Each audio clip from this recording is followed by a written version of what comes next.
Hey everybody, how is it going? It is January 3rd, the new year, 2024. We're here. We're alive. We survived the New Year's Eve and New Year's Day craziness, which probably for both of us was not all that crazy. But this is a RambleCast. I'm Cody Toombs, and Hi. this is a Corbin Davenport. Hello. So, how are you doing? How was your New Year's Eve How was my New Year's Eve? or New Year's Uh, Day? I, well, feel free to choose. New Year's Eve, that was Sunday, so I was mostly playing video games, and then New Year's Day was just Monday, so I was working with like the four other people that were around. So, almost like a typical day in that sense.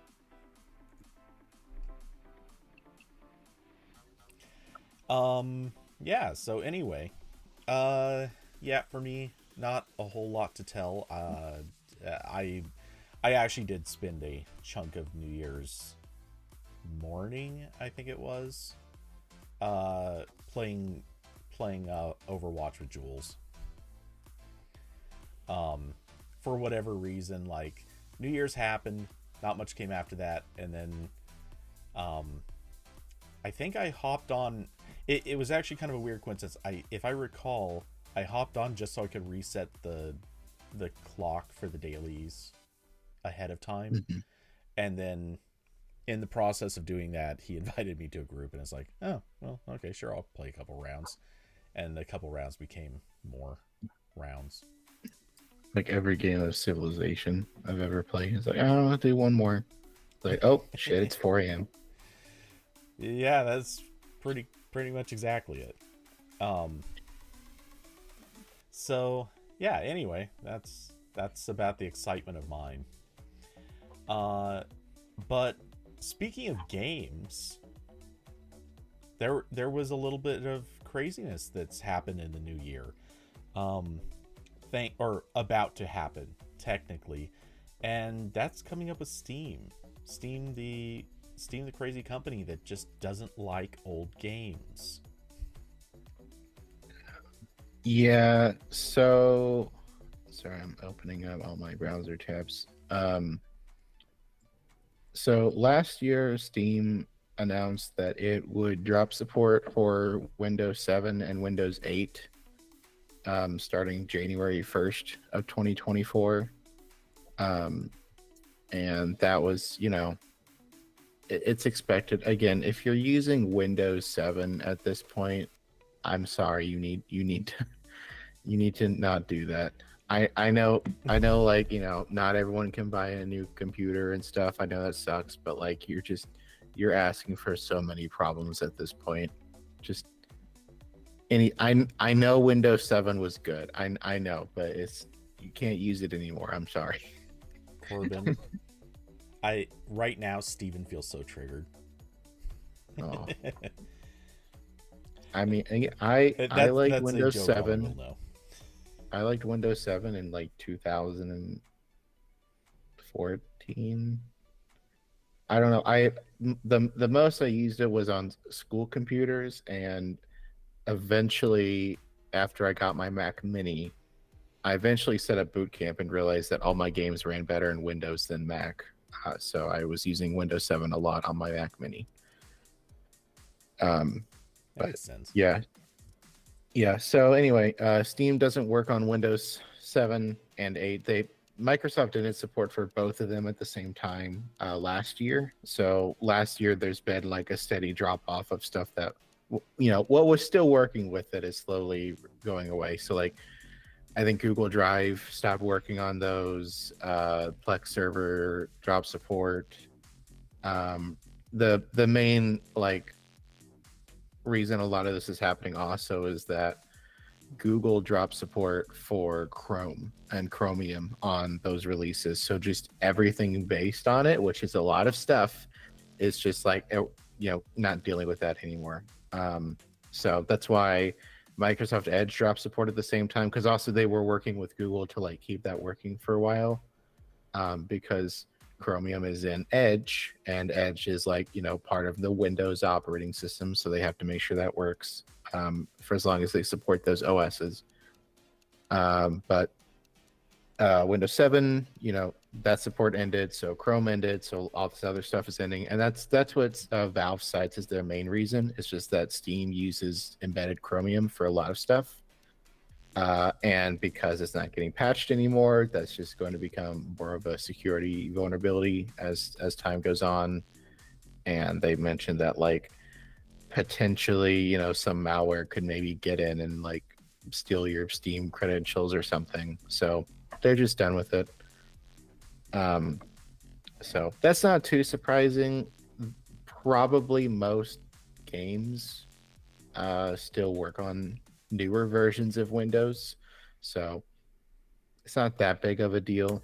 There's probably some stuff that doesn't, that's now just, you know, gonna be lost to the sands of time, or only work in like, you know, pirated versions in emulators or virtual machines or something. And I'm sure GOG will still kind of fill some of those gaps a little. Yeah, a lot. Some of these are, you know, games that are available elsewhere, or, you know, can be pirated. And then, so that part wasn't new. It's just the deadline that was on the 1st, and I believe, you know, it's still technically working, but now is the point where Valve's like, if something breaks, we're not helping you. So, but the new thing that they announced this week is that they are also, starting on February 15th of 2024, they are dropping support for macOS 10.13 High Sierra and 10.14 Mojave. And they mentioned that 98% of Steam users on Mac have already moved on to newer versions. So this won't affect that many people. Again, citing the same reason that like Chrome drops support for these versions, so it's hard to keep Steam secure on those releases now. But the main kicker with the Mac news is that macOS 10.14 was the last version to support 32-bit applications and games. So after that point, games and apps will not run on macOS unless they are at least 64-bit Intel executables. And obviously, if you have an Apple Silicon Mac, then they can just be Silicon native. So there's a scenario where you could still have a Mac on one of these older releases with Steam installed and play a lot of like early 2000s Mac games, everything that was in Steam. Not necessarily early 2000s, because a lot of that would be PowerPC code, but you know, sort of like early 2010s, late 2000s, that kind of period where Steam on Mac was kind of new and a lot of games were released around that time. And so, yeah, all those games have already been inaccessible because, again, most people have moved on to newer versions of macOS, and those just don't work anymore. But after they drop that support, those apps will just not be marked as Mac compatible. And eventually they'll just all break whenever Steam breaks on those versions. So ironically, I was looking at my own Steam library when I was writing this as a news article to kind of see like, okay, what's incompatible with, like, you know, modern macOS.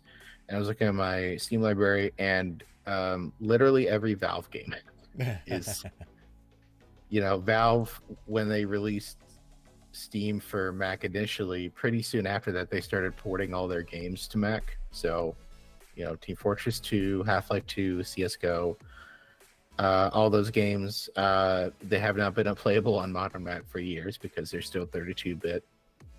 Team Fortress 2 kind of sucks for me because I do like playing that occasionally, but that's not on there. A couple other games I was looking, like Bioshock Infinite's not 64-bit. A couple other stuff, Civ 4 is not. Civ 5 is, but that's broken on modern macOS for like graphical bugs. So Again, this is the fun part of Mac gaming, where Apple's desire to cut off legacy stuff relatively quickly compared to Windows. This is the result is a lot of games can't really stay on Mac for very long unless they keep semi updated. I will agree with you on that in general anyway, but I think that this is a little bit of a well, certainly not a once in a lifetime situation, but it's a relative rarity because this is so specifically tied to 32-bit. So I mean, that day is coming for Windows someday too, but Well, yeah, in this case, yeah, but like Apple has gone through one of these like every few years, basically. yeah. Like the last one was we're cutting off 32-bit apps, and then before that it was we're removing the PowerPC, support, and then before that it was like, oh, you can't run like Carbon apps or whatever anymore, or the classic environment. Yeah, it's understandable every time, but it's still like, gets to the point where I can fire up SimCity 2000 on my Windows 11 PC. It runs basically flawlessly, but Mac software past like 10 years ago, that's kind of cutting it close for some stuff. Yeah. No, and I mean that is the thing, and you said it. It is understandable in a way. At least the last two were both very much hardware specific. Or maybe it wasn't the last two, but whatever. At least the PowerPC and the 32-bit, those were hardware specific decisions. Or well, the 32-bit was sort of hardware specific. We'll say it was hardware inspired. But yeah, these are decisions that they made very much based on the hardware that they were shipping, the hardware they were continuing to support. So it does make sense.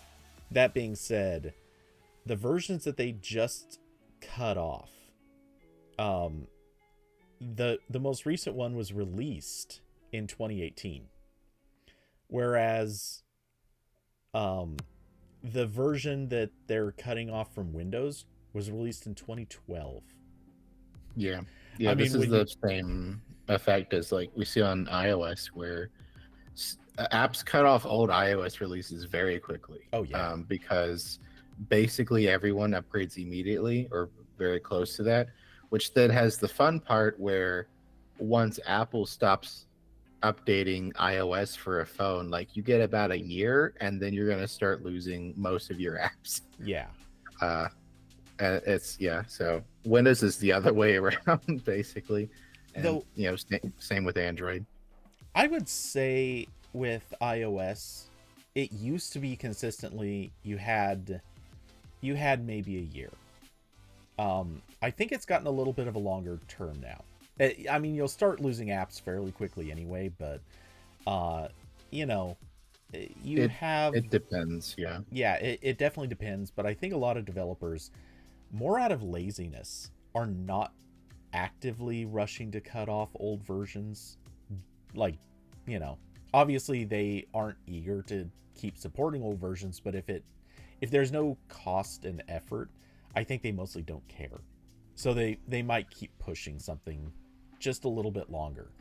And the reasons for upgrading, or the reasons for cutting off support, are not as good as they used to be. Like, is it iOS 17 that's the newest one? Yeah, 17 was this year. So I just quickly pulled up like Google Chrome as an example, and the App Store says it needs 15 or later. So that's 2 years behind is what you can be running to use Chrome, and Disney Plus is iOS 15.3. So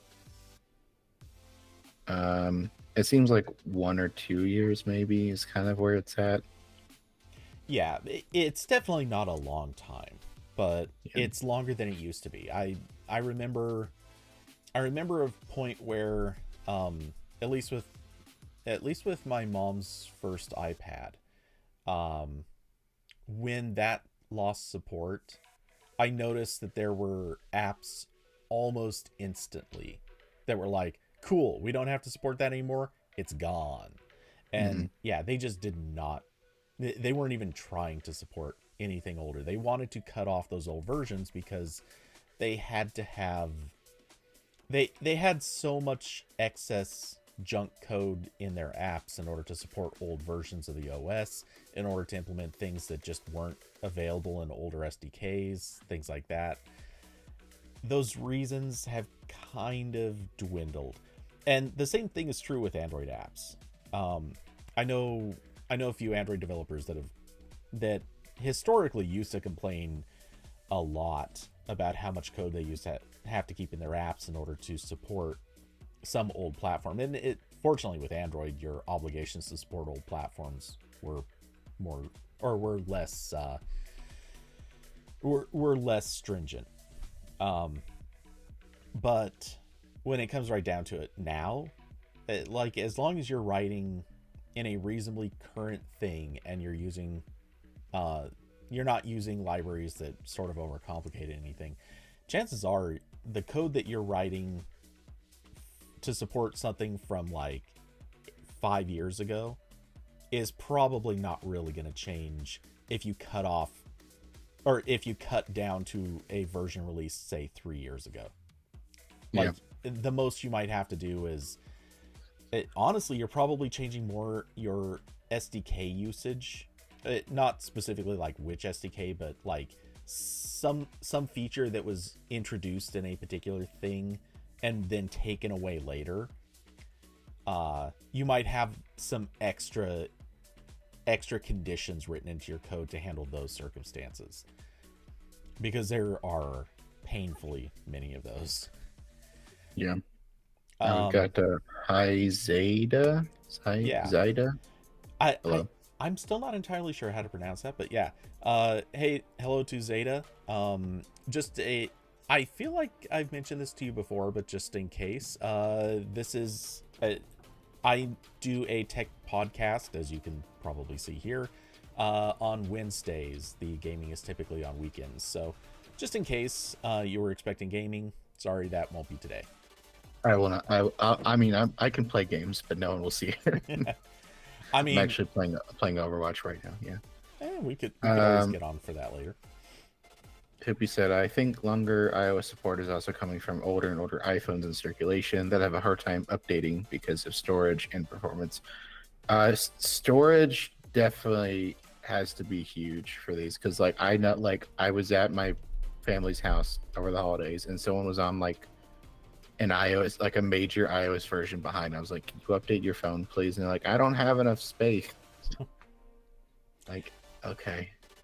Oh And no. I know you can, hook it up to the computer and do it that way. I probably should have done that while I was there, but only so much time. No, And that's also, I spent a lot of that time setting up the Xbox for them, so that was where my time went. hey, hey, good priorities. Um, no, that's definitely a thing. Um, I mean, I've got an old iPhone SE first gen sitting on the desk in front of me, which is, I'm sure the battery's long dead on. And that thing was base storage, so having more than even a dozen apps on there, and there is absolutely no space for updating. It's just not going to happen. So yeah, that's definitely a real problem.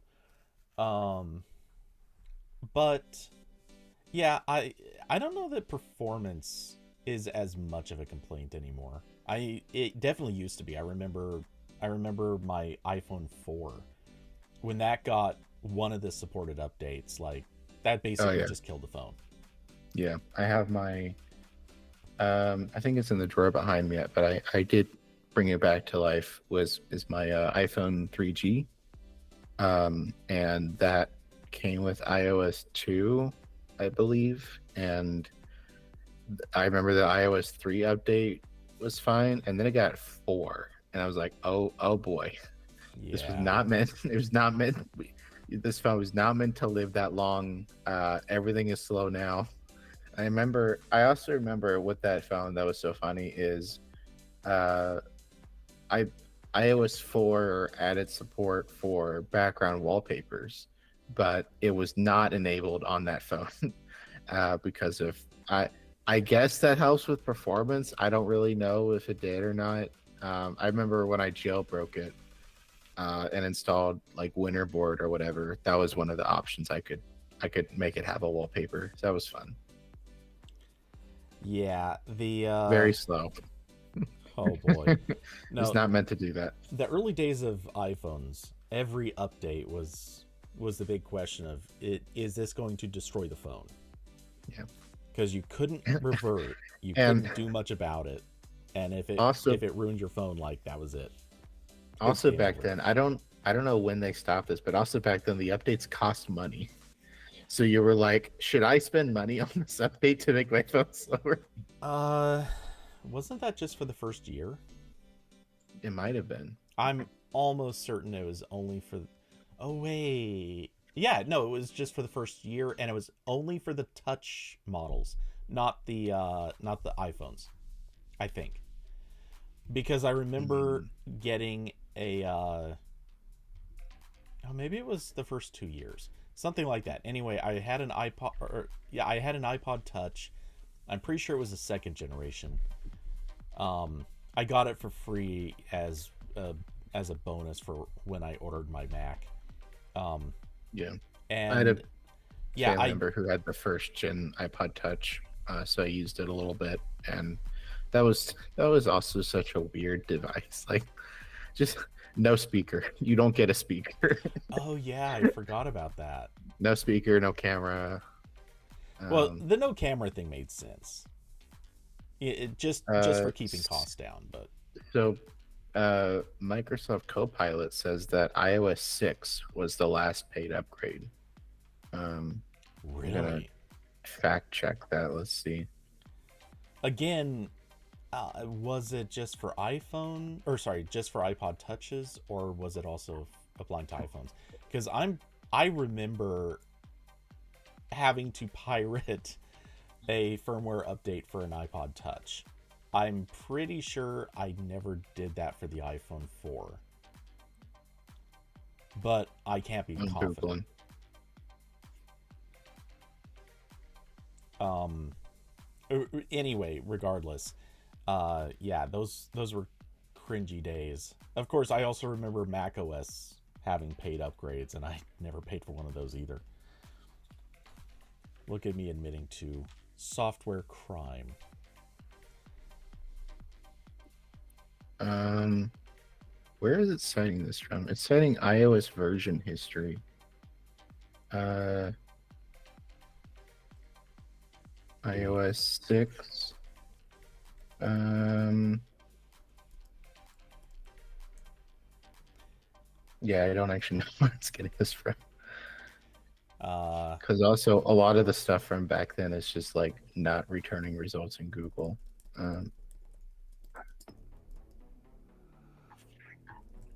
someone to fact check me in the chat, go ahead. But um, I'm quickly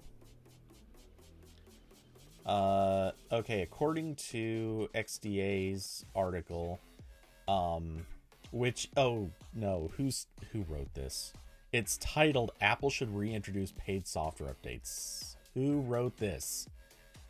oh god, Um okay, anyway, so according to this, I believe was it over me? let's see. By iOS 4 though, Apple switched to free software updates. So it was Okay, only iOS 3 and earlier. so Bing was getting confused. That's about what I would expect. And again, I don't think this applied to all hardware. I am so close to positive that they gave free updates with the phones but charged for the iPod Touch. I may be off on that, and maybe they charge for it in the first update but not the second, and I don't know. There could be different variations on this, but I am very very close to certain that um yeah. And Hoopy Bard says 4 and later free. So yeah, XDA and Bard seem to be in agreement. Wow. I searched this article you were talking about. This is the dumbest thing I've read in a while. You and I both know that's not true because of a No, topic that's coming up later. But this is, well, that's true. you know what I'm Nothing talking can about. compete. I mean, that's like Nothing that's can compete with Nazis. yeah. This is just very silly. That's what I meant. Like, why would someone think this way? But Oh, I don't know this writer at all, so it's hard for me to actually judge too harshly there. But I know who they are. But sorry, it's yeah. hard for me to judge specifically. But that's fine. Yeah, I guarantee that this has to be one of the worst possible takes. It probably should not have been allowed. Cough, cough. We know who probably could have fought against this, but it probably should not have been allowed to be published in the first place. Yeah, again, I'm sure I've had a lot of dumb as shit takes. So far be it from me to, say other people's stuff is dumb. But I do really like this sentence that says development isn't free and it's unfair for users to expect a service to remain free indefinitely. By taxing a software update, Apple could create more job opportunities for software engineers. No. Apple's $1 trillion company. I think they're good. I think they can pay people if they want to. And they are. So Hoopy said, who would even pay for an iOS update in 2024? $60 to have a very slightly different notification sound. Well, it's Apple customers, so a lot of people definitely not enough, because then we're once again getting to the problem of like we moved away from this model, not just because we're doing software as a service now, but also just because every old version is a security risk. So you either have to keep all those versions alive individually, which Apple does a little bit. They do keep the bug fixes coming after they stop doing major updates to an extent. To a very minimal extent, but yeah. It depends. Like I know a couple months ago there was some 0-day that was found, and Apple patched like 3 OS versions back. But they don't always do that. It's usually just like 1, because again, you might have people who like iOS 17 just came out and they don't want to update yet, so they'll do a bug fix to the 15 as well. Yeah, that's not bad. I will say, somewhat thanks to Apple, the trend of charging for OS updates. So I think this would actually make for a good almost editorializing. As we've gone through history, like the notion of paying for OS updates has been one of those things. Obviously, companies wanted people to do it, and people obviously didn't want to do it.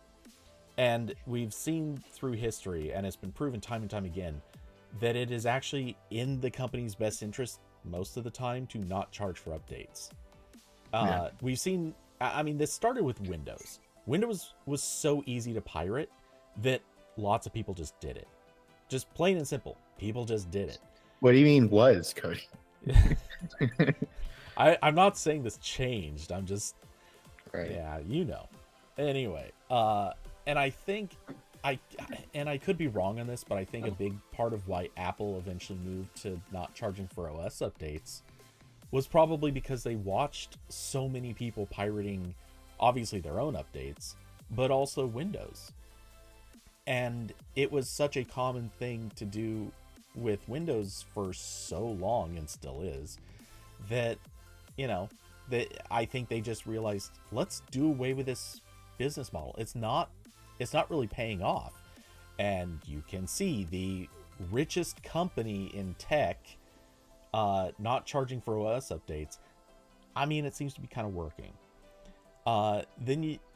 Then Microsoft seemed to catch on to this and turned around and said, okay, well, as long as you're updating from a legal copy, we won't charge you now for at least like a couple years or whatever, which is how we got, updates from, if I remember, it was 7 to 10 or maybe it was 7 to 8. I forget which one was the original free update. And then, every update that has come out, they've had some sort of a period where it's like, hey, if you're updating it within the first couple years, yeah, we'll just give it to you for free.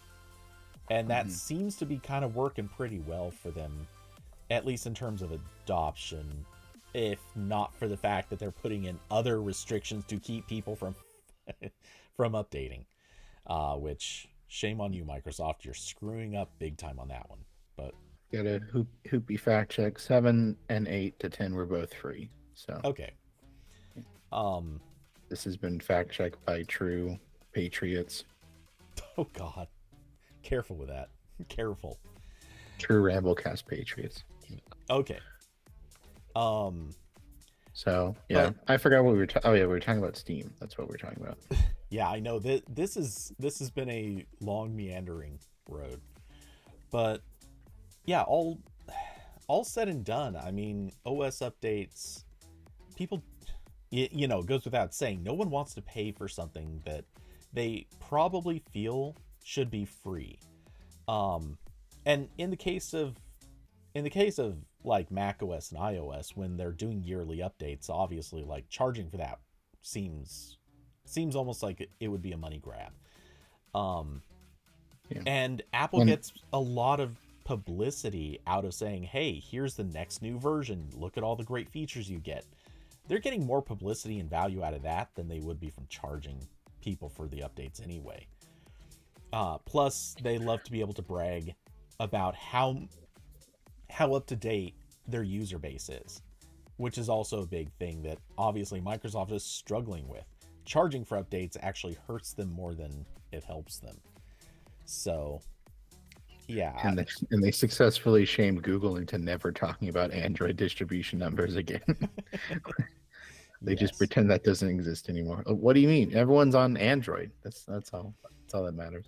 Though I do have to give Google at least a little bit of credit for the fact they figured out the trick to this was to say, yeah, we're just distributing Google Play services, and since 90% of the SDK you're actually programming against is really provided by that, yeah, don't worry about it. Versions don't matter anymore. Yeah, that was a smart move. So anyway, sucks for people with old computers who can't upgrade, but it's either that or get malware, or Valve being responsible for malware. So sure, Valve will be responsible for malware. Well, no, I was kidding. I know. Yeah. No, that is kind of a fair point. So anyway, it does suck though that we, in theory, to some extent, are losing. New episode title. It does suck that some old games become more or less unplayable, or possibly entirely unplayable unless you've at least pre-installed them somewhere. But yeah, that's I mean kind of just the way things are going to go. That said, I think we're probably going to see a rise in emulators that will be able to do sort of 32-bit support, and a lot of old stuff will just kind of get dug out of the archives and become available again. Well, I mean, the good part is that because Apple has never really cared about this, there are very few Mac-only games. So almost all these games on Steam, I'm pretty sure, have Windows versions that a lot of them still work to, the extent that 20-year-old games can work on modern computers. That's what I've been doing. I have Parallels on my MacBook Air, which is a paid product, so that's a problem. But I can use it to play Civ 5 on my Mac. The Mac version of Civ 5 is broken on newer releases. I think it does work with like a lot of the Valve games. I haven't really tried any of those. But a lot of these are still playable on Macs, but you have to have a compatibility layer or Windows somewhere, because the Windows on ARM, when you're doing a virtual machine, it can run 32-bit and 64-bit x86 software. So that's good, unless the game like freaks out. Some of them do because it thinks it's, if it's got like anti-cheat or something. I have a few games I've tried where they just will not open at all because they think that, you know, translation layer is cheating because yeah, it is like modifying how it runs. Sure. Yeah. So good times. So earlier we got answers from Bard at the very least. You mentioned Copilot, so let's talk about AI, specifically Microsoft Copilot, and I'll just Yes. hand that off to you. So not a lot, but Microsoft over the holiday released not Mac. I don't know why I keep saying Mac. iPhone and Android apps for Microsoft Copilot, which is it's what they're calling Bing Chat now. It's their like main chatbot interface thing, and it's basically just like before on these they were putting this into just like all their other apps, so you could use it through the Edge app, Skype. It was in the Bing app. That's why the Bing app, shot up to the top of the App Store for a while. But all those other apps, if you don't care, if you only wanted the Copilot stuff, then it's like, great, here's all this extra crap on my phone that I have to like push aside. So now there's just a clean and simple Copilot app for these, and you can open it and you can ask it questions, and they have the toggle to switch the GPT-4 on and off. I was using it for a little while. It does have light and dark mode, so that's nice. At least the iPhone one does not have any like nice widgets or shortcut integrations or something. But it does work. So if you ever want that on your phone, there's now a way to use it that isn't like jammed into some other Microsoft app. Yay. I don't know what else to say on that. It's yeah. Yep, that's it. Not that there's any surprise here or anything unusual. I just feel like calling it out. The listing on Google Play makes a point of mentioning contains ads. Not that we don't know that. I just think it's funny. Yeah, I guess that's what. Yeah, some of the questions will like put an affiliate link somewhere, or a link to like a specific store or something. So I guess that's what they're referring to. Yeah. Oh, but hey, people can get their AI. That's what the people need is more AI.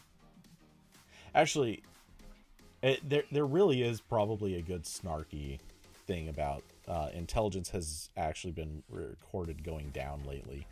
So maybe people actually do need their AI.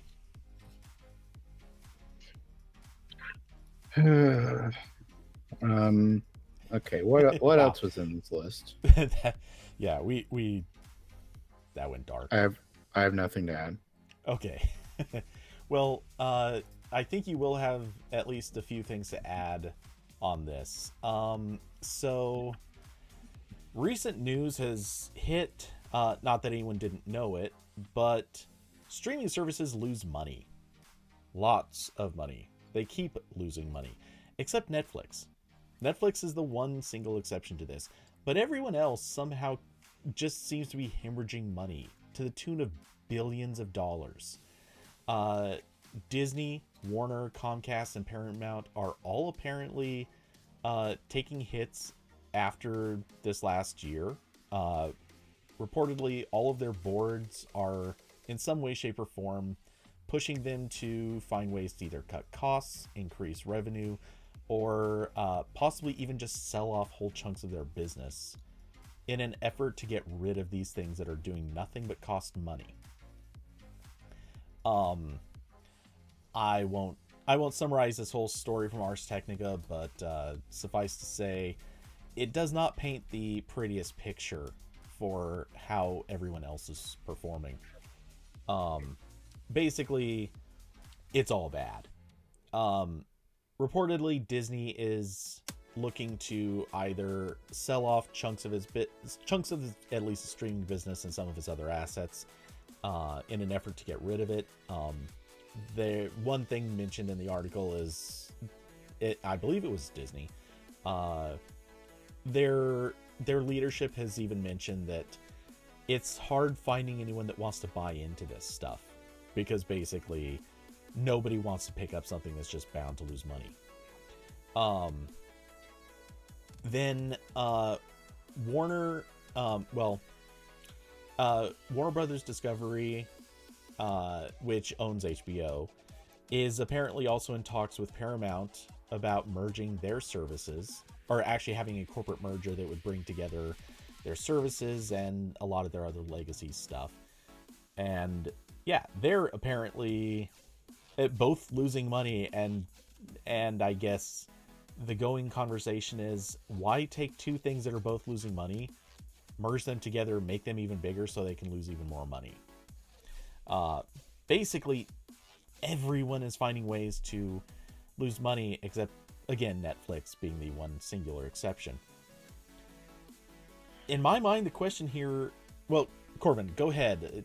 You were about to say something. Oh, I mean, I was just like, this is what, the tech industry has been for forever, is like, just lose a shit ton of money, and maybe in the end you become profitable, but probably not. You're supposed to get bought by someone else. But so now yeah, but now the media landscape has consolidated so much, they're almost out of companies to buy or merge with. Like, you can't, this works in tech because there's like a million tech companies, and Microsoft and Google have infinite money for acquisitions if they like an idea, or the people over there. But we're down to like 3 movie studios now. This doesn't work anymore. So yeah, I mean, I continue to think that like the OG Hulu was like the best possible version of this, where you just had a streaming service connected to a company, and that company was partially owned by a bunch of different studios, and they all put their stuff on Hulu, and because they owned a share in the company, they all like benefit from this single thing that's earning all of them a lot of money. And then they, a lot of them were like, hey, our thing is, we think our content is so good, people will pay individually another $10 a month for this. And, that didn't really work out for anyone.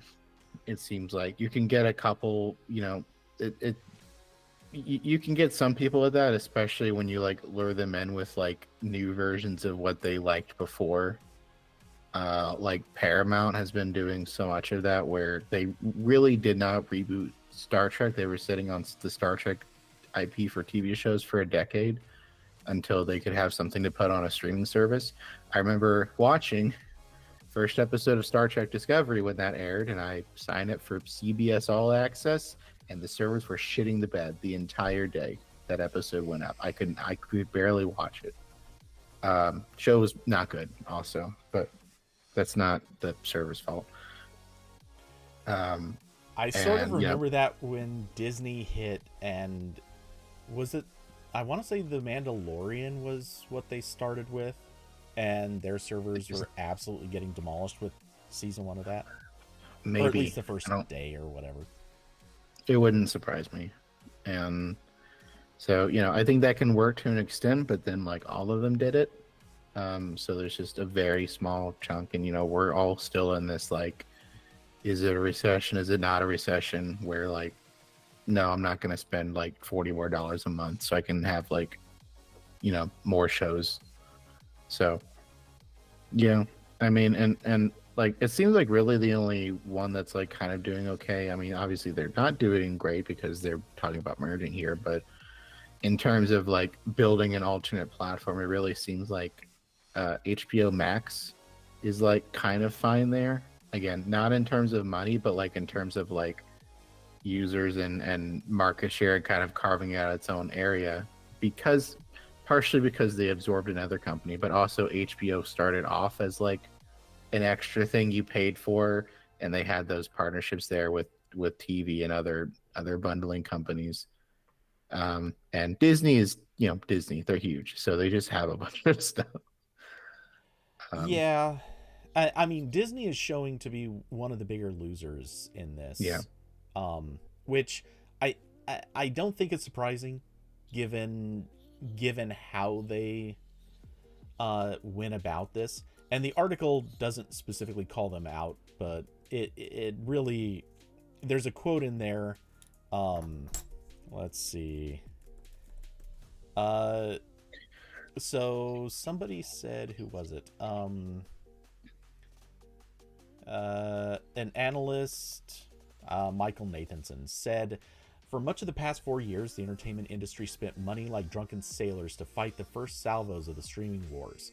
Now, we're finally starting to feel the hangover and the weight of the unpaid bar bill. And, I mean, can you think of anything more of a call out specifically for Disney? Because their whole thing was literally spend into oblivion to not only acquire, I mean, this goes back a decent amount in history, but they acquired, obviously going back to Lucasfilms, they acquired Marvel Studios, they acquired a bunch of stuff, and now they're spending a ton on producing content in these big IPs. They're paying actors a lot of money to be in them.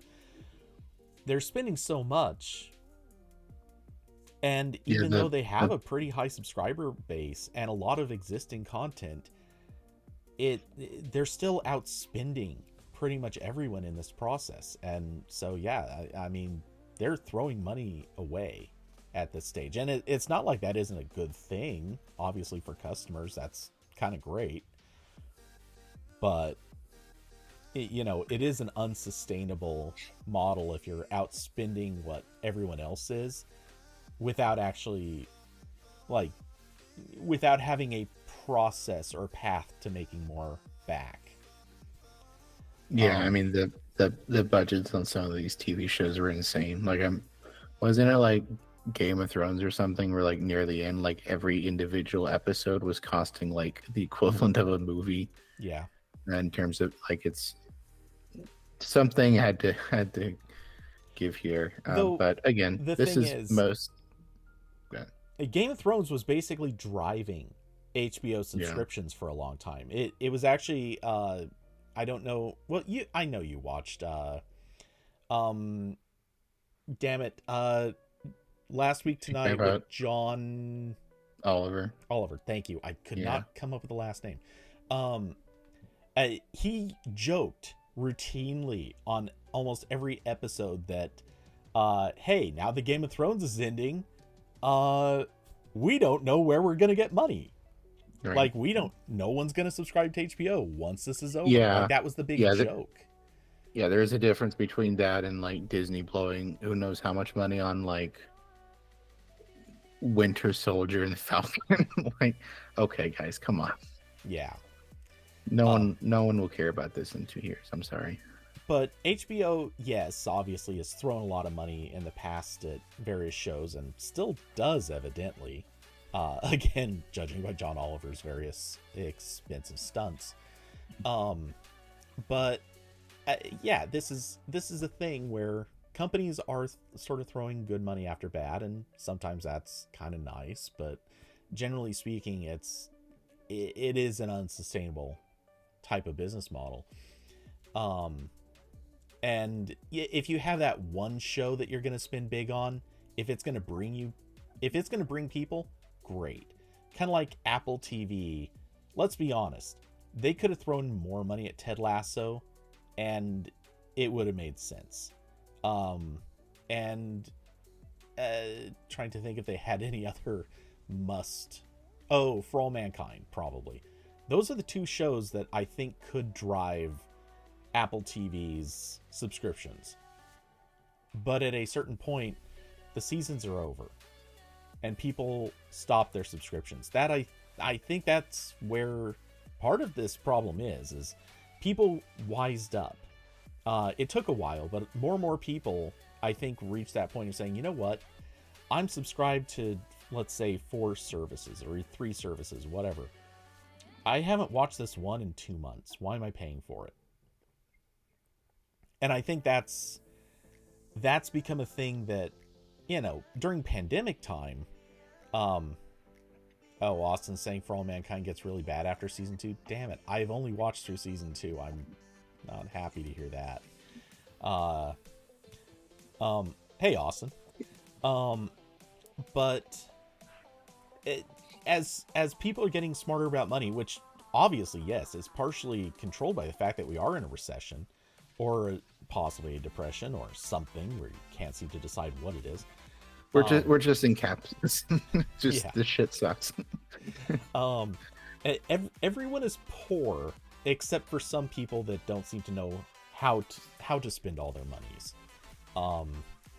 But yeah, we're in this situation where a lot of people did have to kind of cut back, and even people who had high-paying jobs don't have job security anymore. So, which, yes, going back to Hoopy's comment about software engineering, the famously tough job market, it actually is now.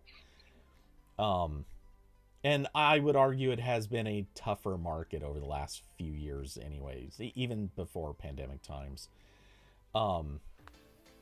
But yeah, we've definitely seen this process where people are tightening the belt and they don't want to spend money just frivolously supporting multi-billion-dollar streaming companies.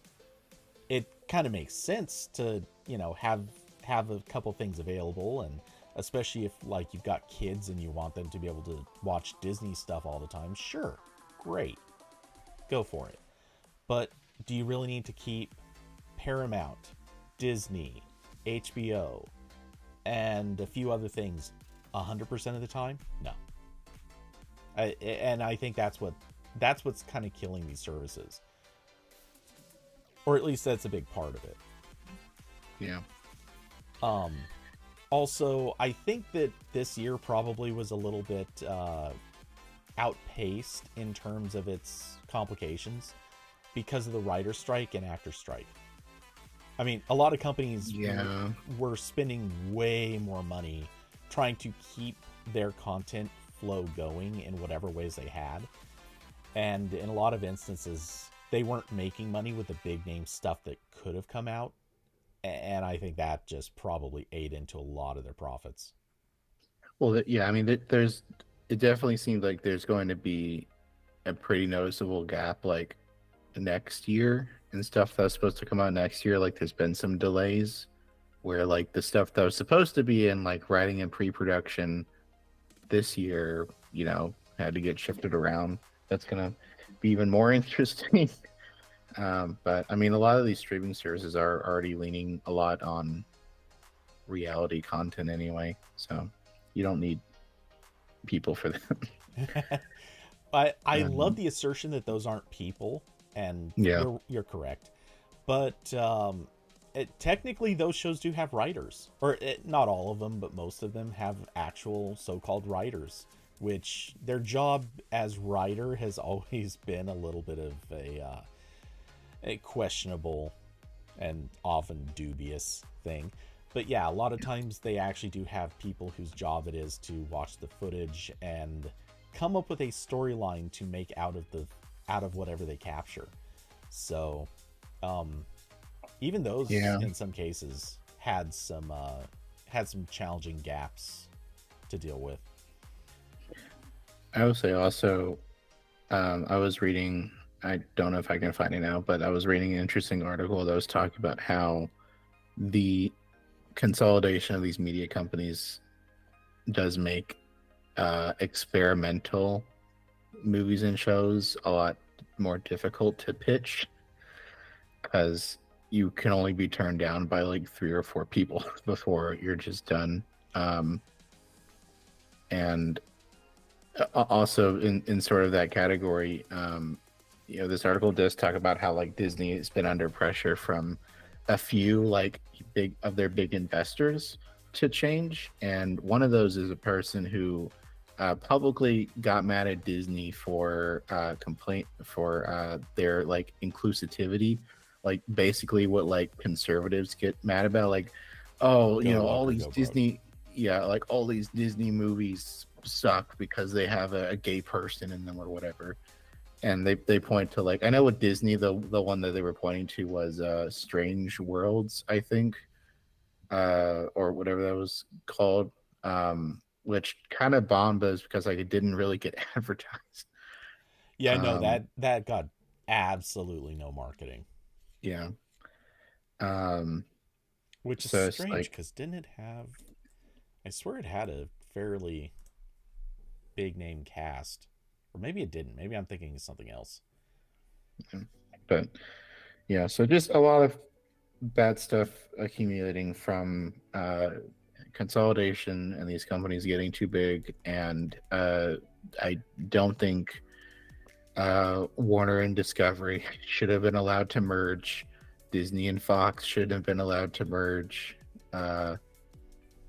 I really hope that whatever these companies want to do next is blocked. I don't have any confidence in that. The U.S. government just does not like doing that at this point. But I don't, especially if Trump gets elected, like, is he really going to tell companies not to, or he'll do it, but he'll be like, all right, Disney, you can merge with Warner, but no more movies with gay people in them. That's what will happen. I have a feeling it'll be more looking at whoever is willing to kiss the ring and whoever is has historically not been friendly to him. We'll see all those decisions being pretty closely tied to that exactly. And also, not that this is super important, but just as an update, Strange World cast list includes Jake Gyllenhaal, Dennis Quaid, Jabuki Young White, Gabrielle Union, Lucy Liu, and Alan Tudyk. So yeah, that's a pretty good cast list for a movie that got surprisingly little marketing. Yeah, it looked fine. I'll watch it eventually because I do have Disney Plus. So as I was looking through my watch list for Letterbox, it's like, wow, why are almost none of these movies on the 3 streaming services I have? This might be part of the problem with the this streaming service not doing well. It's like, well, I can watch Marvel show number 48, but not this other movie. So I do actually think that factors in a lot of ways too, because obviously, and everyone knows this. Every week I do a movie update of titles that are entering streaming through whatever sources you can find them. And there was obviously, like, we can go back and look at examples where Disney Plus was putting out movies like the best example being Mulan, where they at the time they wanted to release it to theaters. They couldn't do that, so they released it on Disney Plus first as a added cost on top of your subscription. And they did it with another movie where you didn't have to have a subscription, or maybe I've got them reversed, it doesn't matter. And then later on Mulan definitely needed an add-on, I remember. Well, okay, but what I mean is, did you need to have a Disney Plus subscription in order to even pay for Mulan in the first place? Oh, Because I don't know. they did it with one movie where you had to have both. And then there was another movie that came out later where they're like, okay, we're not actually going to make you have a subscription. You can just rent this. And then somewhere like 2 months later, if you were paying for the subscription, then you would just get the movie for free. But Mulan and several other movies, and actually now this is pretty much just standard, anything that Disney owns, it usually goes to the pay to rent services first. So you can get it on Amazon, you can get it on Apple TV, you can get it on all the others for the YouTube. for the rental price. And then many months later, it finally shows up on Disney for free. And look, I mean, why pay for Disney Plus it just to get those movies many months after everyone else has already been able to rent them? Yeah, this is the thing also that we've seen ongoing in games where Microsoft has Game Pass and Sony has their PlayStation Plus thing, and Yeah. PlayStation Plus is a lot worse of a deal because it's just like games that came out a year or two or three ago that maybe you didn't buy already, but probably. That's putting it generously. Sometimes Yeah, it's some really old and low cost and stuff. then and then Microsoft, barring certain exceptions, I complained about them releasing Starfield, you know, charging extra for like a special early release date, but generally everything they make goes on their day one, so that's a lot more of an incentive to pay for Game Pass. Um, but yeah, I did check. Deadline had an article from 2020 where they said that Mulan will be released to um, Disney. Oh wait, okay, yeah. So any Disney Plus subscriber will be able to see the film if they pay $30 when it goes live Friday in the US. So you did have to subscribe and pay. That's for Mulan, for rebooted Mulan, guys. It's not And even like yeah, something a lot of people wanted to see.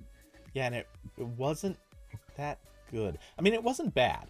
I will give them this. It wasn't bad. It just wasn't really that special. It felt I'm not. very. Yeah, I didn't watch it. I've watched almost none of the Disney reboot stuff. The only one I've seen that I liked was, I think this was the first one they tried was Jungle Book. I thought that was Mm, pretty good, and also it had been like 50, 60 years, so that's fine. You know, you can do a lot that's different. yeah, though I would argue it still fell far short of the original. But hey, it is what it is. Um, but yeah, that one was generally liked. So, and I think Mulan was generally shrugged. Like, no, I don't think too many people hated it outside of the people who disliked it over political reasons. Um, because Oh of where yeah, it was there was the filmed and the whole whole weirder discussion happening at yeah the same time. And I could be wrong, but I want to say like the main actress, I think there was something tied to her. yeah. I think the actor um was supporting the like pro China movement in Hong Kong at the time because Hong Kong Yeah, was that might have having been it. protests over uh, China having more control over them. Let's see. But yeah, Disney's reboots have been progressively getting worse reviews and generally being more and more politically controversial. Obviously, the recent Little Mermaid being a wildly ridiculous controversy. God, I know you say like they're getting more controversial, but it's really just like Yeah, the the people who are. conservatives becoming more unhinged. Yeah. They're like, first it was like, oh, we can't have, a gay person in my Pixar movie. Now it's like, there's a woman in this movie. Well, in that particular Getting instance, insane. it's a black woman. But Yeah, yeah. yeah, It's like, it's okay, guys, come on, yeah. They shut were up. they find a lot of things to complain about. Hey, David, how's See, it going? I'm progressive. My issue with the movie is that I've already seen The Little Mermaid. I don't need to see it again. My Um, issue is not with the casting; it's with everything else. I'm God, I shouldn't say this, but I'm just wondering if Disney had taken these notes and replaced her with a redheaded woman to match the original cartoon, would would conservatives be angry that it's an Irish girl? Yeah, they'd They would just be find mad something. that it's a woman. That's it. Yeah. Oh, or they'd be mad because she has shells covering her, because that's objectifying women. or they'll be mad that she doesn't have shells covering her because it's not true to the original. They'll be mad. Hey Carson, how's it going? Yeah, they're We mad, have mad because the quickly diverted into politics. mermaid showing too much skin. That's the issue. Yes. Has to be fully clothed. So okay, yeah. So yeah, streaming stuff. It's gonna be interesting. This is definitely like a late stage capitalism collapsing where we're just out of people who can, we can't expand anymore. We're definitely seeing a little bit of like a dying breath here in terms of bundling. Like it really seems in the past 6 to 12 months, there's been a lot more aggressive bundling. I saw Verizon, I think in November or December, they have an option where when you have a certain plan with them, you can get, I believe it's Disney Plus and Max in a bundle, which is, a thing from two completely different companies, which has historically not really happened. It's like Disney bundling their own stuff, or like, you know, Paramount doing something with like Comcast and Peacock or whatever. And I saw, just today there was the news that Hulu with ads is now the third thing you can get on supported T-Mobile plans, in addition to Netflix and something else I forgot. So that's definitely one way they're trying to stop the bleeding a little bit. Is they're obviously not getting, the media companies are not getting as much money from these deals as they would if like they could get individual subscribers to pay full price, but that's still some money coming in that they can prop up their service with, and also more importantly tell investors, look at how many subscribers we have.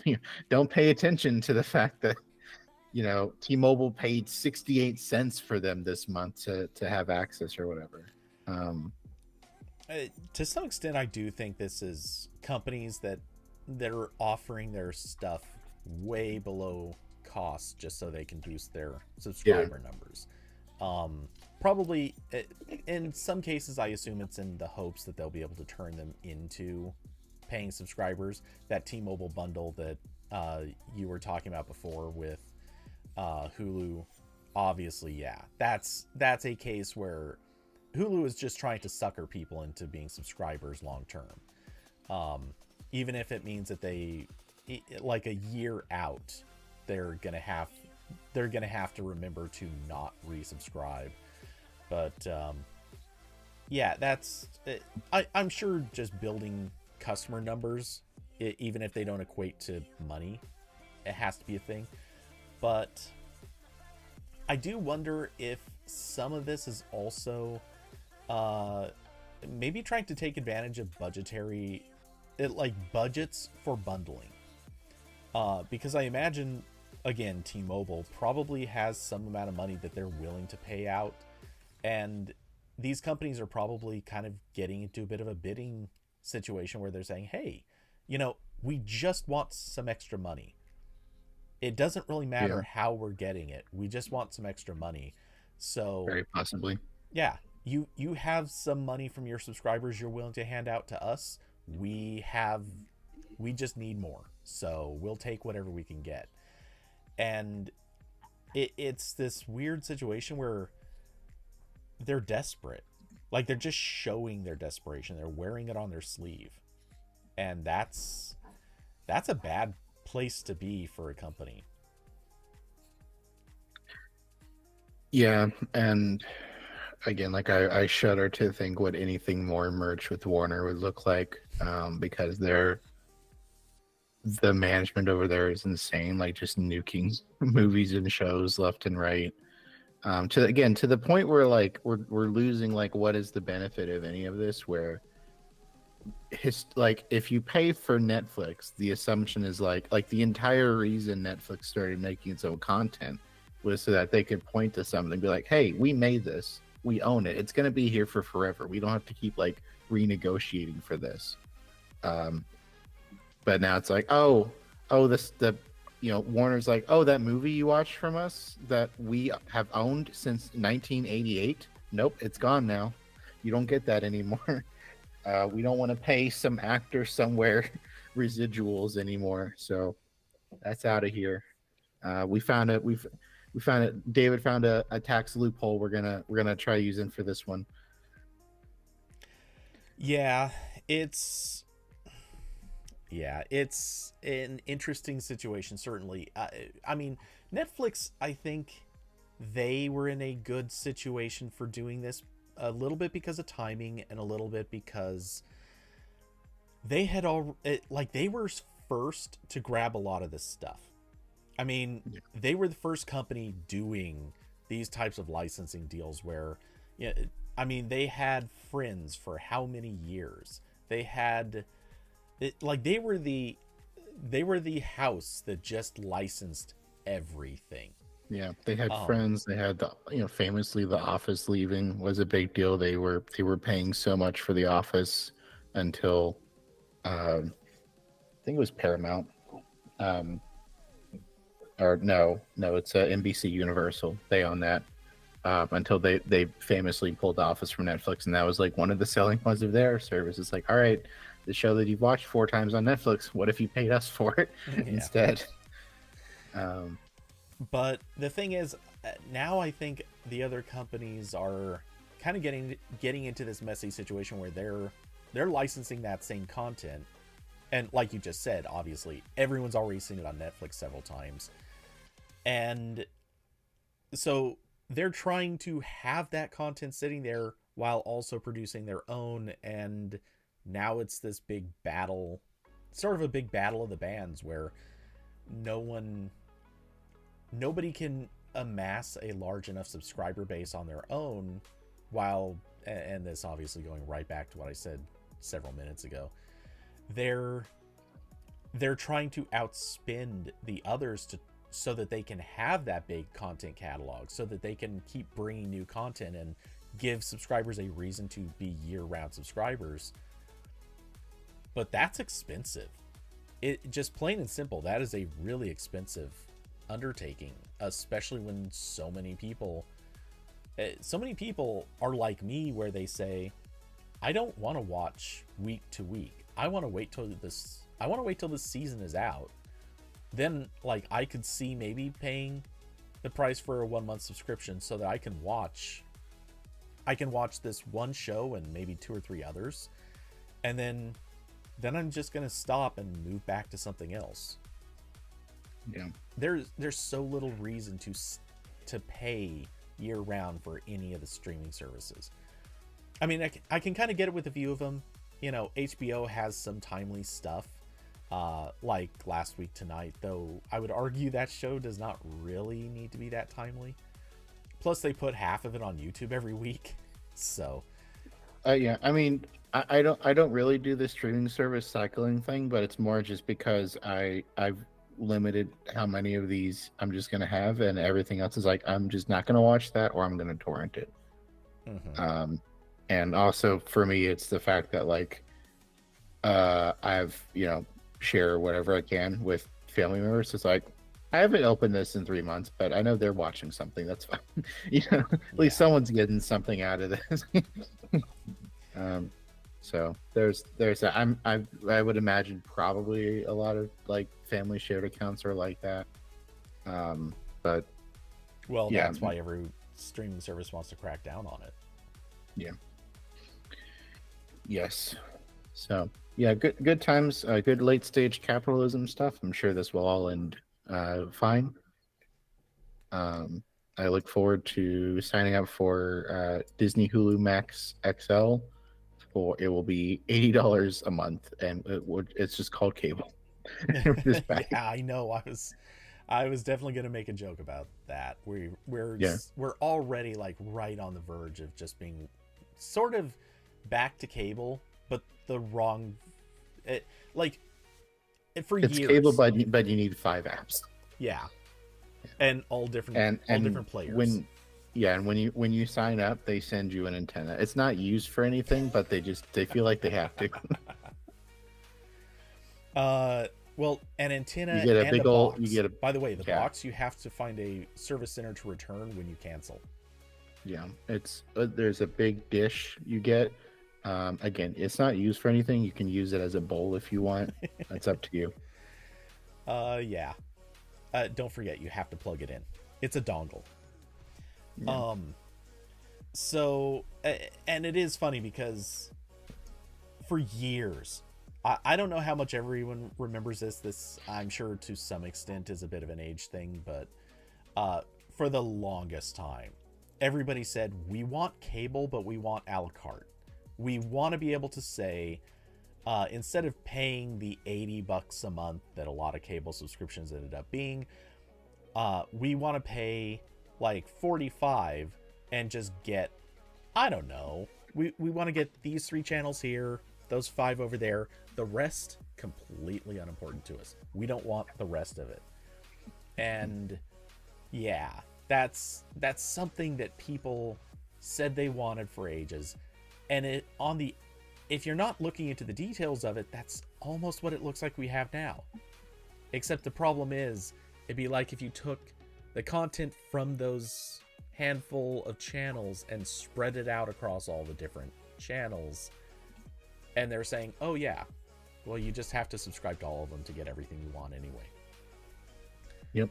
So we haven't made it better. We just made it It's just different. more colorful. Yeah. David, fast services will save the industry.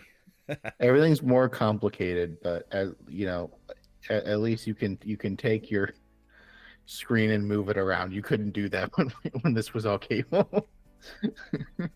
There is that. Yeah.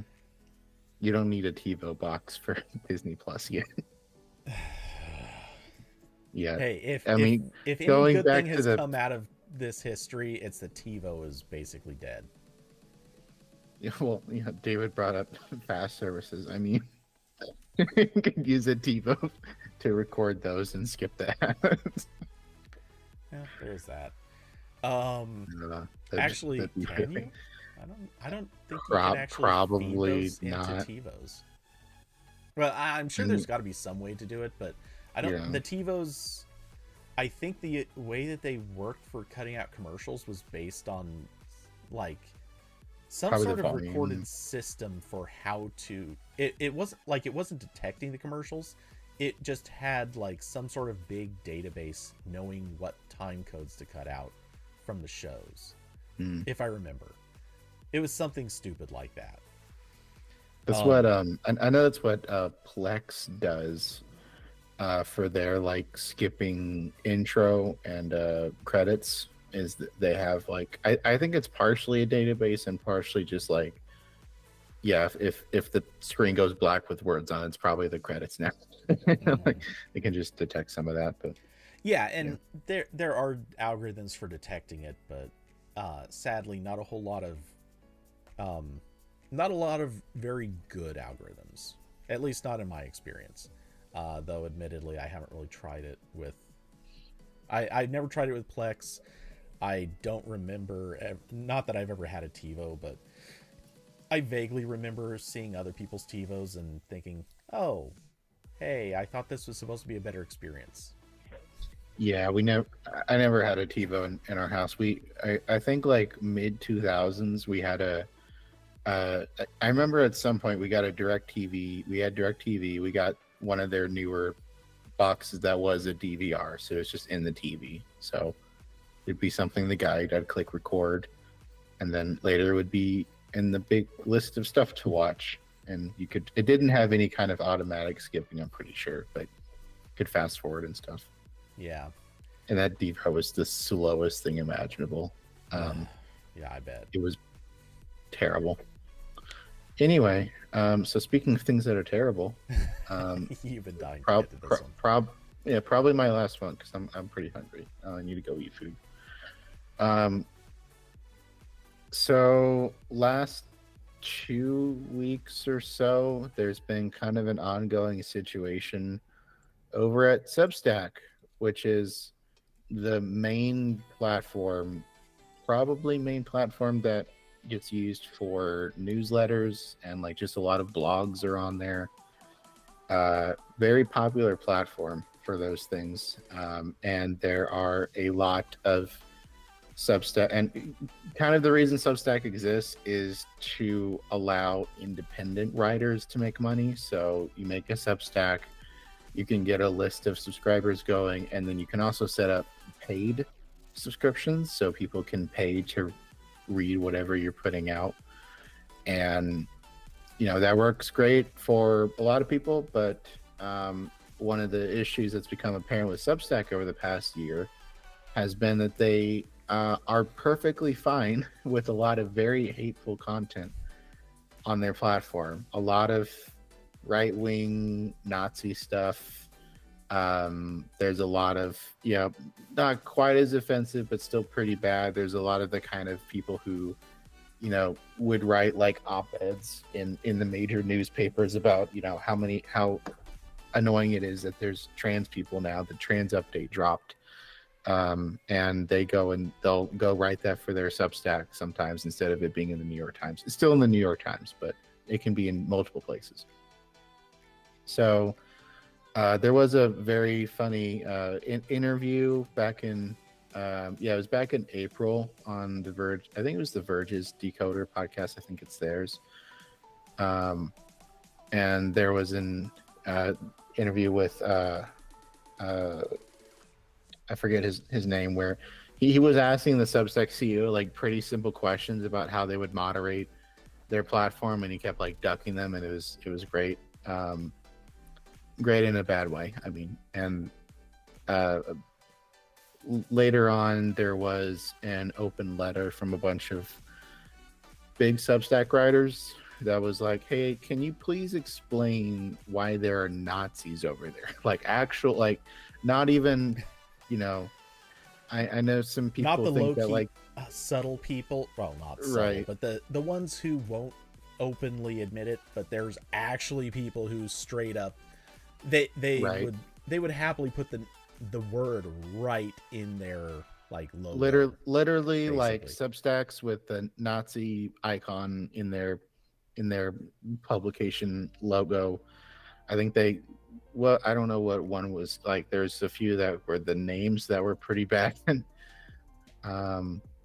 But so there was a big open letter that a bunch of prominent Substack people signed, and it's basically just like, hey, can you please explain what's going on?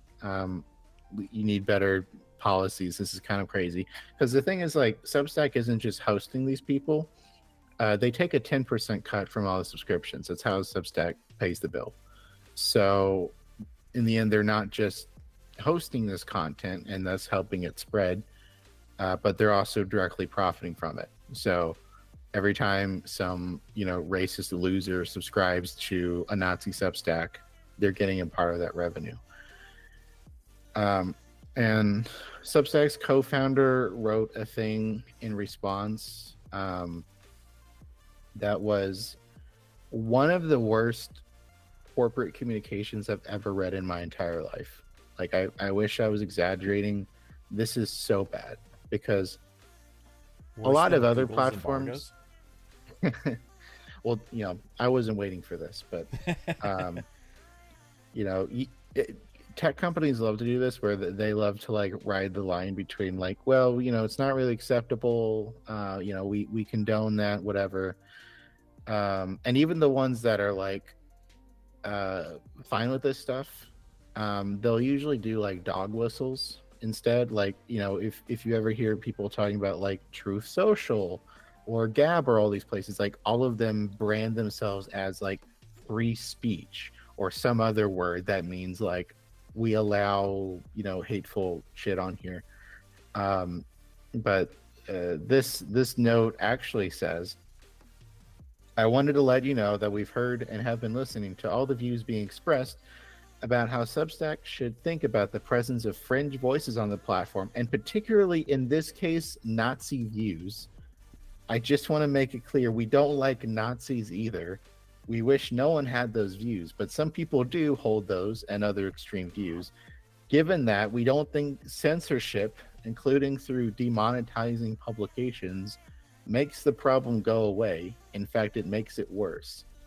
So I have never seen a platform literally, like, he is saying Nazi views are fine. That's what he's saying. Like, not even like going the free speech route or whatever, however way they usually say this stuff.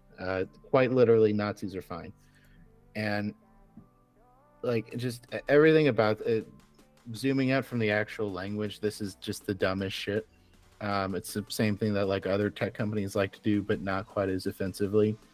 Where no, like blocking the Nazis doesn't like make them like more radicalized or whatever. And it also like the important thing here is like limiting the spread and the option, because like this is where YouTube gets into trouble, right? Where like you go to YouTube, maybe you search a video, and in the right bar there's like a Steven Crowder video, or not Alex Jones, Ben Shapiro, you know, someone, one of those shitheads that's on YouTube still, and they get recommended in other people's feeds. And that's what Substack does. They do recommendations as well, and through that discovery, more people get radicalized. So that's the issue. So if you just block those people from being on the major platforms, then you're limiting their spread to like people who are seeking that out, and there's a finite number of those people, right? Like when Alex Jones got banned from basically everything,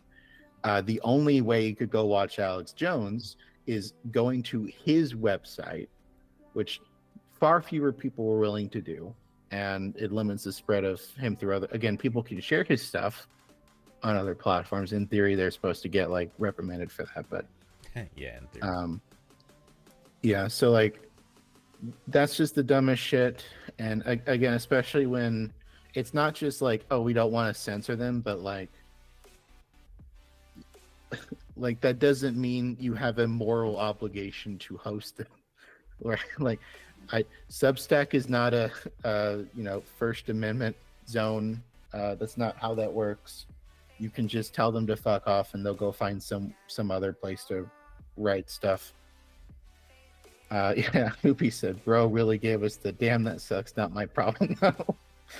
Yeah, I mean, because this is the other fun part where there was, I think it was last year, there was some reporting that like Substack was not doing well financially. I see why, because they're running a lot of stuff. They offer a lot of features for free, and they only take a cut when you do a paid subscription. So they don't have like, you know, they're not quite as like greedy there. And I'm sure what the problem now is that now that they've spent at least a year establishing themselves as the place where Nazis can go right and make money, they probably have a lot of those Substacks now. So there's not a, you know, non-insignificant amount of their revenue coming from this. So if they now tell them to go away, that's a lot of money they're losing. Mm-hmm. So they've kind of, you know, dug, you know, entirely of their own will, dug themselves into a terrible corner. And that is now being mixed with the sort of typical like tech bro attitude of like, well, we'll just let, you know, the free market decide ideas, or, you know, it's not my place to censor them, or whatever else they want to say. So I get why he's doing this. It's terrible. But yeah, just the worst like corporate response I've ever seen. Again, whenever any other company does something like this, they say it a different way at least. But this is pretty explicit. So, there are two things I'm going to kind of pick out here. One, not to turn this into too much of a political talking point thing, but it's very funny when you have you have so many people doing the whole go woke, go broke story. And here we see the company that's taking the opposite tact, and they're having money problems as a result. Shocking. And yeah, there's a lot of people who still have not left Substack who want to or plan to. And it, probably in large part, they just haven't left because they can't find, or they don't know about a platform that offers comparable or suitable, sufficient, we'll say, technological competition. Because Substack does have a nice platform. That part is pretty easy to admit. But realistically, I think a lot of people would be happy to leave if they just found something that offered the same features that they need. Yeah.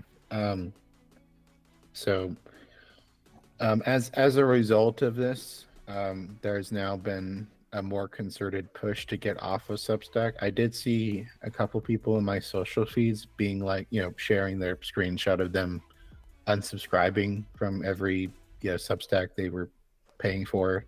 Because again, now 10% of that is going to the company that wants to, pay Nazis for their lovely writing. So that's not great. And I saw kind of one of the more recent developments here is that Casey Newton, who used to work at The Verge, and he started the platformer as a Substack. I think last year, or might have been before that. I'm not sure, but that's one of the larger Substacks as far as I can tell. At least in like the tech world, that's one of the biggest. And that's a paid one, so that's potentially a lot of money. I don't know, again, how much of that is even like a drop in the bucket compared to the other stuff on the platform. But he was writing in his thing, I believe it was yesterday, that he's gonna have a meeting with the Substack people to try to, I don't know, convince them to change their minds. They're not. Like, I understand if he wants to do that, so you can say he tried. But he also brought up the point that he's working with the person who wrote an article in The Atlantic about this issue that kind of spawned the like open letter, like this whole situation, to identify some of the worst content, and they were planning to go to Stripe, which is the payment processor that Substack uses. And if Stripe tells Substack that can't be on there, Substack will probably take it off, because that's where the end of the road goes. Is you don't have a business unless you can process payments. Yep, that was classically the issue that a lot of adult sites of various forms have had. If they could not find payment processors that were willing to work with them, they couldn't make money, and that was infamously a big reason why a lot of them either couldn't operate or they had to operate using only the worst payment processors available. Yeah. So so Casey said he was leaving. I saw really the only other thing I was like actively reading on Substack was Molly White, who runs the Web3 is going great blog. Like, she has a different newsletter that's like a lot more detailed about that kind of stuff. And I follow her on Mastodon. She said she's working on moving to self-hosted Ghost. So it seems like there's a lot of people moving. Again, credit to Substack as a platform, from a independent perspective. They make it very easy for you to take your subscribers and your content and go somewhere else. So that's what a lot of people are doing now. So my blog newsletter thing, the space bar, was on Substack. I intended for it to eventually move somewhere else, but this was pretty bad, and I was worried about people unsubscribing because they were just mass unsubscribing from everything Substack related, which is completely understandable. So I started looking for other options, and I moved to Ghost, like it's now, which is a content management system. They have a hosting service. I don't want to run a server for my blog right now. That's not fun. So I'm paying them $9 a month. So I can't avoid side projects that have recurring hosting fees. That's my curse. But I got everything moved like a week or two ago. No major issues. So yeah. So the space bar is now not on the Nazi platform, which is good. Hooray. Yeah. And I also saw Ghost is actually used by like more sites than I thought as like a newsletter slash WordPress alternative. I saw 404 Media, which is one of the new like tech publications. It's founded by some people who had to leave other jobs.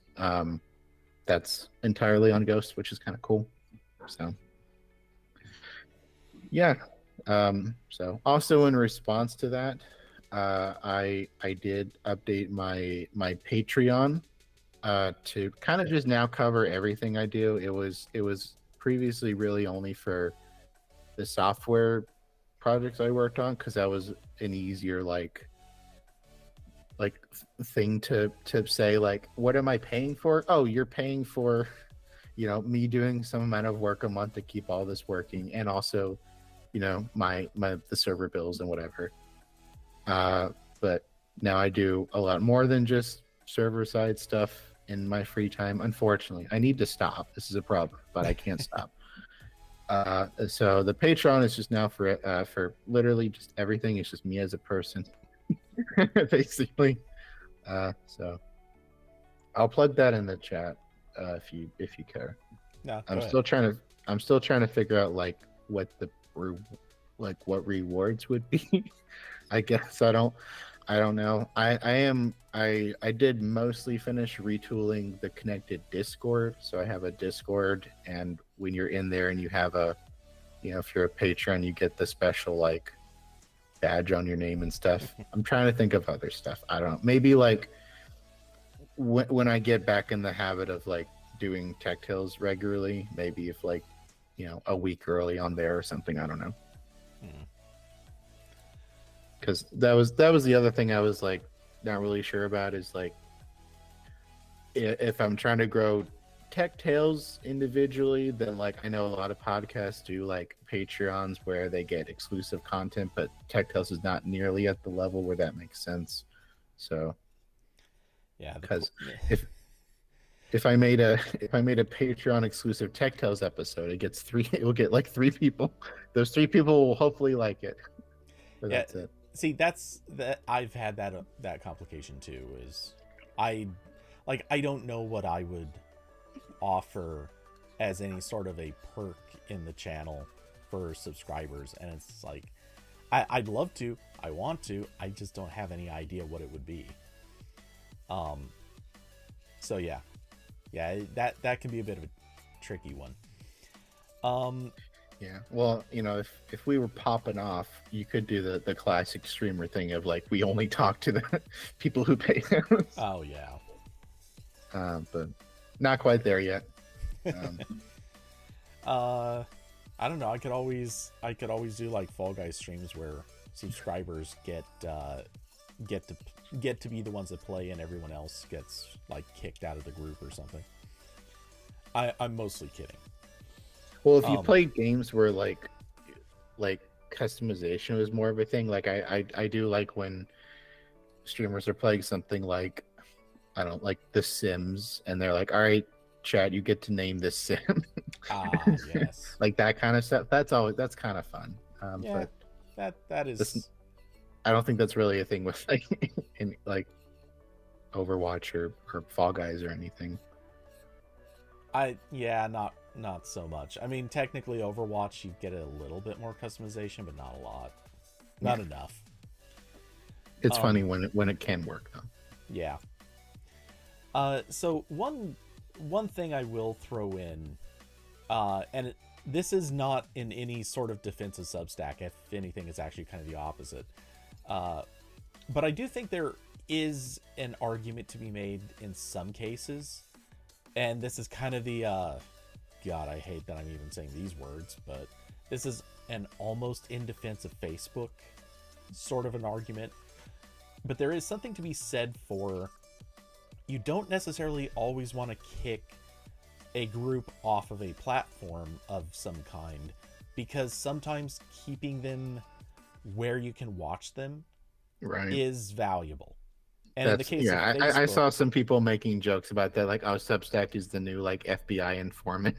Yeah. So in the case of something like Facebook, there is actual credible validity to that, where you can, where you can point to someone and say, oh, they're making these public posts.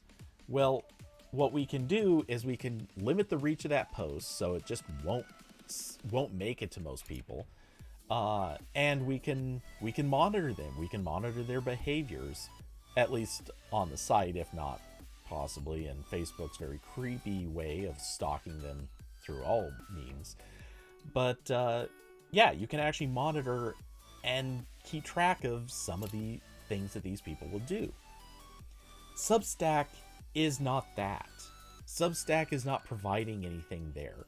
They are very literally a publication platform where people get their terrible ideas out into the world. So they're really providing no actual value in terms of monitoring these people. They're just making it possible for those people to push more and more terrible stuff. So yeah, their argument, I mean, it seems like they're trying to make that argument, but they're doing it very poorly because they don't, it's a lie. They're not providing any sort of security or defense. They're not doing anything to really take away from anyone who's going to push terrible ideas, terrible content, who's going to try to radicalize people. Substack is literally just handing them the silver platter to which they can then deliver that crap to the world. So, yeah, it's hard to find. I mean, I'm not looking for a way to defend them. I'm noting that defense, however many people try to use it, is just total garbage. It doesn't carry any weight. Yeah, it's just this whole situation, like, absolutely is astounding to me. Again, like, just because this is like a general problem we have with the like social environment in at least the US right now. I obviously cannot speak for other countries. I don't live in other places. But there's increasingly people going like conservatives like dropping the filters. Like there used to be a lot more dog whistles going on, like they'd say globalists instead of the other term, and there's been a lot less of that, and this is like a great example of that, where it's like, whereas pretty much every other time I've seen something like this, because this happens a lot, it's always like, oh, we support free speech, or it's like, some other like very carefully crafted statement that means the same thing in practice, but gives the appearance of being more controlled and not as direct as this. And then I read this, I'm like, wow, he is actually saying actually said Nazi views, like, just no complaints. And the replies to this are filled with the people he's talking about saying, wow, great job, we love you guys, I'm so happy to be on this platform, thank you for doing the right thing. It's like astounding. Oh yeah. Yeah, the comments were amazing. I mean, truly prolific in just how wild they got. Yeah, I left a comment that was like, this is absolutely amazing that you somehow managed to remove your entire spine and still write an article. And I had a couple people being like, the people this is talking about reply to that. And unfortunately, that comment isn't there now because I deleted my entire account. But it was fun while it lasted. Yeah. Here's one thing I will kind of give credit for. If I'm going to give credit to Substack for anything aside from, nice platform and all, I will give credit to this guy for not hiding what he's saying. He is straight up admitting it. There, you don't have people who can just look at that, read it, and say, "Oh, well, maybe he doesn't mean this. Maybe he means that." And maybe, maybe in a few months they'll start taking some action against this group or that group. Nope, this guy's like, Nazis? Well, oh well, what are you gonna do? And yeah, that's like, okay, cool, we know where you stand. Like, you're not dancing around the language. We know exactly what you're saying. Cool. We can, well, we as in you and whoever else can make decisions about what they're willing to have on the same platform. That's kind of nice. I mean, I really don't know at this point. That's my problem with this, is like, I don't know if it's better or worse that they're explicit. Because it's worse in that they feel more comfortable saying this stuff out loud, but it is better in that it makes the argument of like, is this person supporting Nazi views easier? Yeah. I like that they're taking away doubt. Yeah. Yeah, because that is like, again, how you radicalize a lot of people is you start with like different words for this stuff, different ways of saying this, like, isn't it weird that like all the people in the world did this thing, but you use different words and that stuff, and whereas here it's much more explicit. I don't know, it's not good. We're not going a good direction. I'm really worried about elections this year. I don't know if another company will let me will hire me from a different country. So I need the US to not collapse, please. Corbin goes to work in India. Yeah. And again, like, we used to make, jokes like, we're going to go to Canada if this whole thing doesn't work out. Canada's having the same issues. They're having the same thing. Don't we know it? Yeah. Canada, Brazil, India's having these issues. Just, different ethnicities. Yeah. So, yeah, there's no good, there's no real particularly good way to say it. The short version, or I guess the long version, whatever. I think at this stage we're probably going to see Substack. If Casey Newton is successful, I think we're going to see Substack either forced to make a decision against Nazi content, or I think they're going to lose enough of their user base that they'll either dwindle away into nothingness when they can no longer like support the platform, the cost of running it, or well, those are the two. I don't think that they're going to get enough out of what they have to keep this operation going.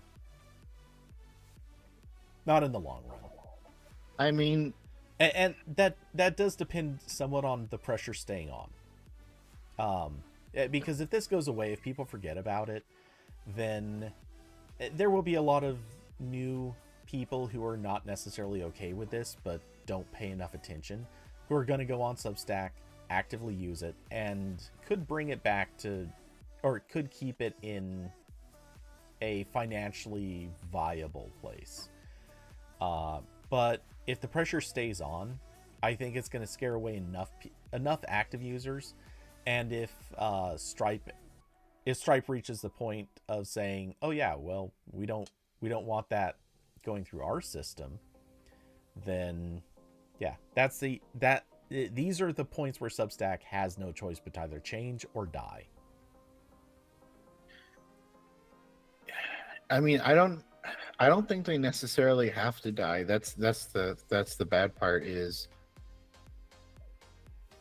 it is very easy to like monetize far right content. Like, again, like, you look at what conservatives are willing to pay for. You just have to like scream the word cancel culture a few times on YouTube. You've got a couple hundred Patreon subs. Um, I think if Substack wanted to lean into it, they could keep it alive, just like bump up their charge on subscriptions, because at a certain, where are the Nazis going to go? Right, like they're the only platform doing this to this extent. It's really this or Twitter. Those are your options if you want to, get money from being a shit stain on the internet. Or work on your own, solutions. If you want to, go self-host Ghost and hope Stripe doesn't ban you, you can do that. But a lot of fewer people willing to go to that extent. Yeah. Well, I'm going off of the basis that they were already having financial problems, and this stuff is only going to scare away more people. I'm sure it will bring in a few new people too, but if they're going to, if Substack is in danger of losing an even larger group of people or continuing to lose people, if they were already having financial problems, I just don't think that they're, or I wouldn't expect them to be able to make enough back by yelling about cancel culture. Maybe they will. I mean, it's plausible, but it just doesn't seem that likely. So, this is a company that probably can cut costs a couple of times, but will it be enough? I wouldn't, I don't know that I would bet on that. So that's kind of where I'm coming at, the logic on this. And I don't know the numbers. I'm not sure how, I don't know what financial problems means to them. That could just mean we're only making $500,000 a month instead of 10 million. Maybe that's their idea of a financial problem. And right. By making, I mean like profit as opposed to gross. Right. I don't know. I'm very interested to watch how this unfolds compared to Twitter, where it's a similar-ish situation, but completely different in terms of like profiting from this stuff. Where, like, you can use Twitter without like explicitly giving bad people money, like directly. Substack is not really a social media platform. They've tried to make it one, but it's not really a platform in that sense. It's very direct. Like, it's most people subscribing to a Substack found that because the author, promoted it somewhere else. Like, it's a very like direct route. There is a recommendation system in it, but it's not that big of a factor. And oh yeah, Hoopy said, Corbin, what are you talking about? Elon says Twitter doesn't have that problem. Yeah, Twitter, I think the most Twitter's done here is they've tried to do that profit sharing thing where, like, I guess if you look at a, far right person's account enough and they have that set up, then like you're like kind of funding them, but not in the same way and to the same extent. And we have seen a little bit of not as much as I'd like. We have seen people leave Twitter over the direction it's going. I think mostly just because it's broken as hell now. I think that's the main thing. And Substack, unfortunately, is still very functional and nice to use. So there's that thing. So it's going to be interesting watching that comparison play out, especially because the subscription model is much more material than what Twitter has been doing for the most part. Like, it's a very different thing to be like, oh, you're on, by virtue of being on Twitter, you're supporting, Elon and his far right, whatever. That's a weaker, even though I agree with that, that's a weaker argument than like, you're actively paying money direct to that. Yeah. Right. When I sign up for someone's Substack, 10% of that, of my money, like directly, not even like intermediary through ads or anything, is going to the Nazi company.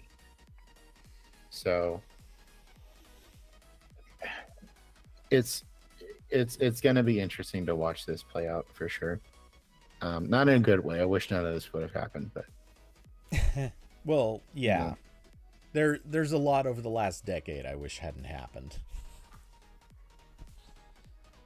Um, but and the fun part about this also that I was thinking about, I might write something about this, but it's not that intelligent of a thought. It's just the fact that for whatever reason the moving of communication to email has kind of made this stuff more difficult, because in the olden days when I had a blogger blog, you know how people could keep up with what I wrote. There was a Twitter account and there was RSS, and people had it in the RS, and everyone, not everyone, a lot of people were using RSS readers, and it was great. But now that we've moved to email, sending emails costs money. yeah. There are some providers that will let you do it to a certain extent for free, and then you have to pay for that.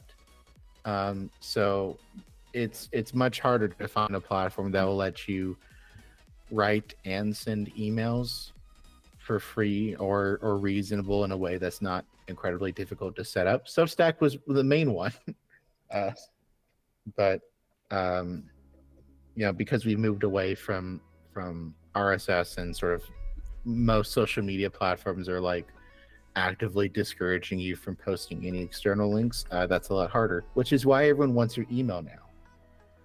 Yeah. Um it is kind of funny. I know that this isn't exactly on topic, but of the craziest people out there, I've noticed that they are also pushing very hard for people to go to Telegram, which is which Yeah. is infinitely hilarious to me, because many of them, and I wish this was a joke, tell you to get on Telegram and research something. Like they'll tell you to go look for this thing or that thing, and it's like, have you been on Telegram? You do know that that's not a thing on there, right? You don't just go on Telegram and type in a search term.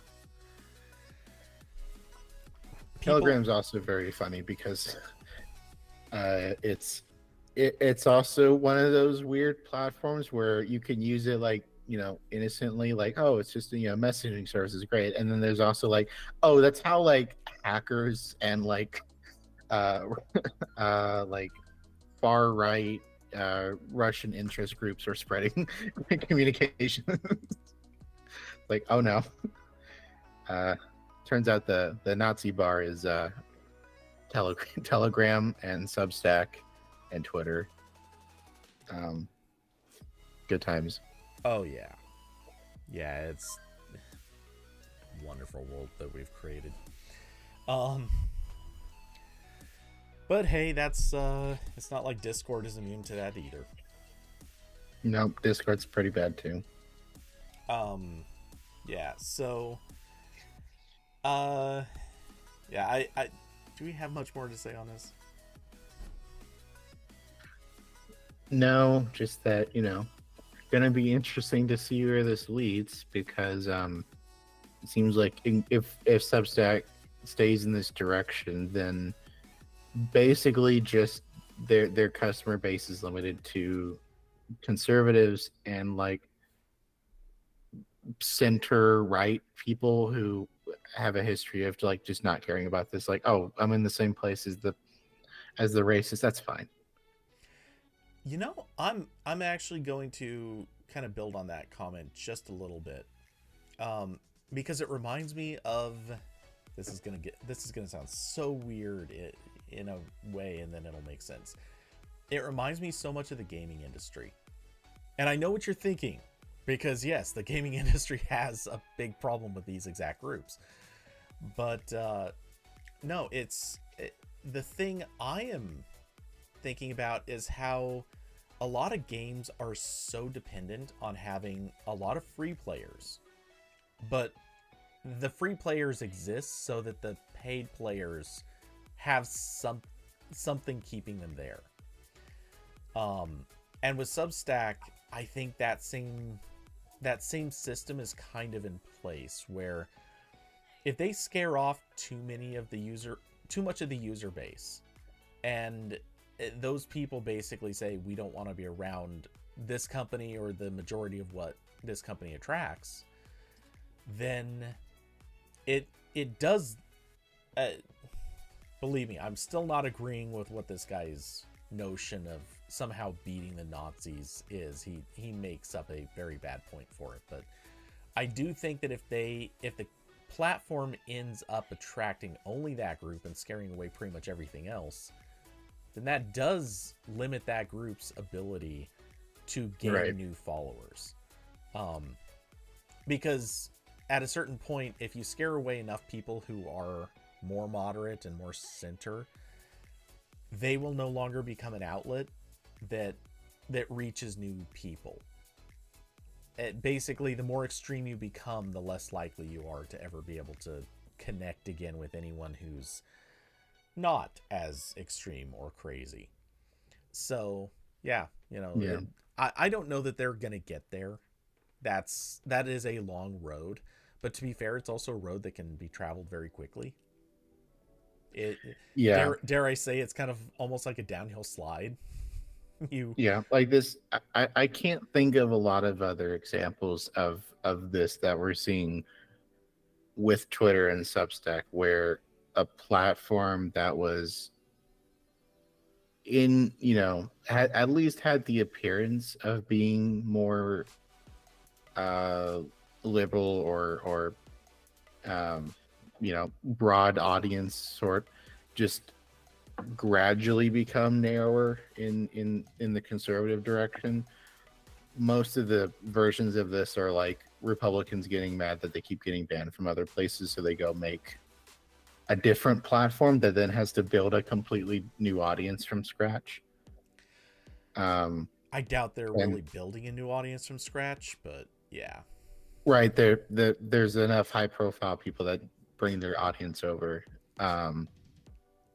But yeah, like there's never, like, that's been the interesting thing with Twitter, right? Where, you can make the argument of like, oh, that's like, Nazi Central now. Why is anyone there? But it's like, oh, I understand why people are there, because there's a bunch of normal people from before that happened that still, there's enough normal people talking to normal people where it's still like not that bad. It's still not a place like I want to be necessarily, but it's not like the same as me finding out someone's using like Gab.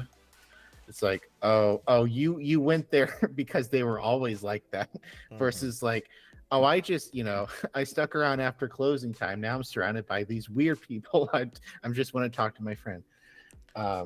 Who never had a fascist problem? Google Plus. I know we gotta bring back Google Plus.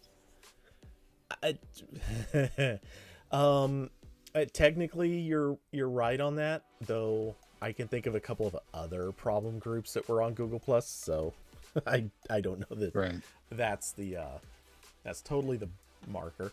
But yeah, there were unfortunately a lot of Linux nerds. That's the problem. But yeah, sometimes that too. Actually, a lot of that too. No, there were design nerds. You think Linux nerds were bad? Oh my God, the design guys. The design chads. Anyway, and that's the thing. I mean, if your whole job, if your business, if your livelihood and your success are dependent on you standing on a soapbox and talking loudly at a lot of people, then you probably need to go where the people are. You probably need to have ways of attracting new people, and you need to have a way of making money off of that. And some of these things you can do by diversifying into other businesses or other things, like how all of the crazies have a tendency of teaming up with companies that will buy your gold and sell you health supplements, so-called health supplements. But the reality is, right now, if you want to build an audience and you're in this sort of space, you pretty much just have a couple of social networks you can go to. where you can yell very loudly and you won't get banned for saying things that are often pretty sus. But at the end of the day, you've got to be able to sort of piece all these things together into something that's going to make money. And if you're a grifter, your options are limited. Substack right now is on the side of grifters. We'll see how long that can last. Yeah. All I know is that I'm off of it. That's the important thing. Corbin's grifting again, day's over. The only money I ever gave them was I think it was like $60 fee they charge for setting up a custom domain. Not like registering it through them, but like the ability to, move your thing to a custom domain. So that was the only money they ever got from me. Because I never set up paid subscriptions. So shame on you. Yeah, and again, I keep scrolling through the comments on here, and I found an actual like pro Hitler meme that someone replied with. I'm like, what am I looking at? It just wow. It's not very nice. I am so imagining. I'm not gonna look, but I am very much imagining what that could be. Anyway, yeah. So the world has gotten worse, and Substack's trying to push it in that direction. Good stuff. But on the plus side, Apple's App Store might get better because the world's trying to push it in that direction. Oh, we're doing another topic. It's 8:00, Cody. I'm hungry. See, this is the only other topic I had on the list, and frankly, I'm keeping Okay, this fine. short. Okay, make it quick. The simple thing is, yeah, the U.S. DOJ is gearing up for an antitrust case against Apple. We've known about this. It's not exactly new news per se. And apparently one of the big goals is to force them into allowing other stores to operate on iPhones, and presumably so sideloading will just become an accepted path. Europe has already basically said this, and evidently Japan is also getting ready to do this. So, yeah. The thing that we were thinking was going to be Europe only is looking very, very likely to become just the rule, period. Apple will not be able to fight against this pretty soon. And, we were kicking around the possibility that they might only allow it in Europe and might have a bunch of weird restrictions that would keep it from being a viable thing to do in the US and elsewhere. Yeah, doesn't look like that's going to be the case. And in this article, which the writing is sketch, but whatever, they mentioned that apparently Microsoft is already preparing, or rumored to be preparing, to be one of the first third-party app stores to hit iOS, which I think is hilarious because you just know that is going to have so little on it, but it will 100% have all of their mobile Office apps. Well, Microsoft was talking about this back when they first wanted to get Activision. Like their whole goal was, we want a mobile game ecosystem. Yeah, they want a Game Pass for iOS, basically. But yeah, I mean, I'll believe it when I see it.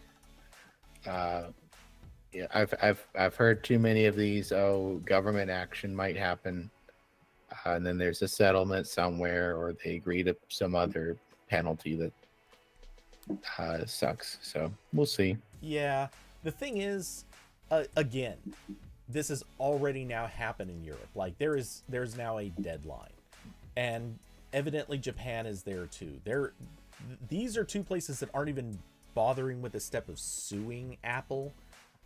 The DOJ is actually the softest path to this. They're, yes, yeah, because they're going we to can't. sue, we can't pass laws here anymore. Yeah, I know we're terrible at this. But yeah, the fact of the matter is when you've got Europe doing this and Japan doing this, Apple's now feeling it coming from two sides, and the DOJ is going to be putting a ton of pressure on them. Their smart move at this point is to do what Apple typically does, which is say, you know what, we see this, we see how this is going. We're just going to get ahead of it, and I mean, if they're really smart, they announce sometime early next year, middle of next year, that sideloading and third-party stores are coming. If they are smart, then honestly, like by WWDC or WWDC at the latest, they need to just announce this. Make it a thing, and then no one can continue to put pressure on you. That's, I think, their only play left before. I mean, let's be honest, the DOJ is somewhat toothless sometimes and doesn't get things done very quickly, and our court system is famously slow. So, you know, if Apple kind of leaks that they're already thinking about doing this, the odds are they'll beat the DOJ to the punch. And as long as they meet the deadlines that the UK and Japan are putting on them, or sorry, EU, I believe it's EU. Yeah, EU. As long as they meet those deadlines, then they'll be okay. And that's not the biggest demand. Let's see. April, it seems, is the EU's deadline. So, sideloading and third-party app stores, I mean, common sense at this stage, they'd be fighting a dumb fight if they keep trying to restrict this anywhere else. Well, I saw someone else bring up this point that when they wait for the courts to decide how this stuff works, they lose any advantage they have. Mm-hmm. So it's in their best interest to do this as soon as possible, because then they can be like, we already implemented something like kind of like what you're asking for. Don't be unreasonable, guys. Yeah. So should have done this already, not just because of the threat of like legal action, but just because like ethics. These are basically computers now. They kind of need to work a little bit more like traditional computers. It's gonna make these platforms probably a little bit like worse in terms of like usability. The same thing that like PC gamers have been complaining about for forever is like, oh no, I need 5 launchers to open a game or whatever. Like there's going to be some of that probably. Might be more, I don't, because the interesting thing with both iOS and Android is that they enforce a lot of policies just through the stores, not necessarily through the underlying platform. So with those protections gone, the OS would look a little bit different. Again, I'd still like to have it than not. Like, I think the people who are arguing that like Apple should be the only one allowed to say if you can have an iPhone app or not is silly.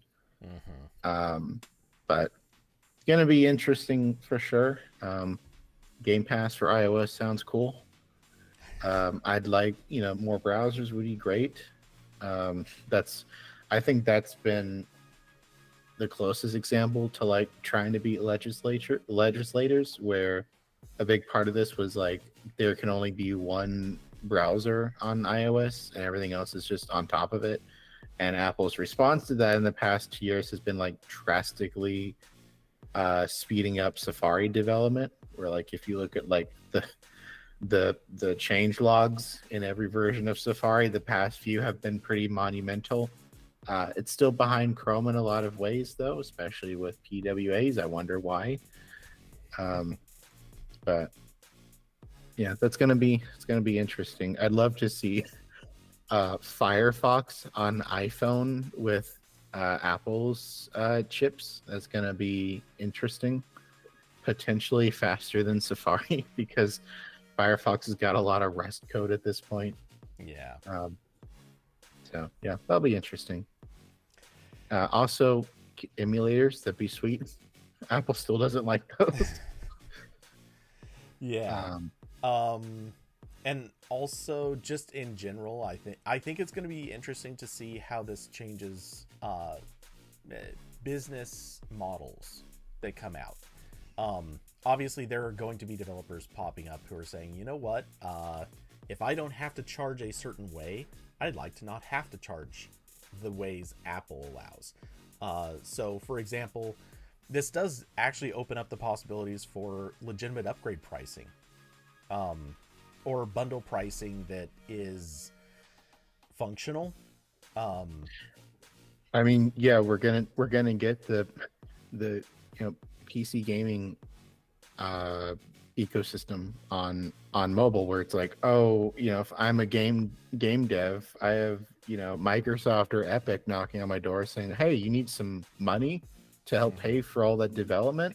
We'll help you out if you let us have your game for a while. Yeah. I'm sure apps will be the same exact way. I'm sure the same dynamic we see play out where even though like Mac and Windows have app stores, there's still a lot of companies who will not distribute their stuff through that because they want all of the payments or some other thing. Microsoft App Store doesn't really have any restrictions on payments, but Apple does. So I know there's a lot of like Mac apps where like the version in the Mac App Store either isn't available or is worse because of like certain either payment or functionality issues. So see that play out on mobile more.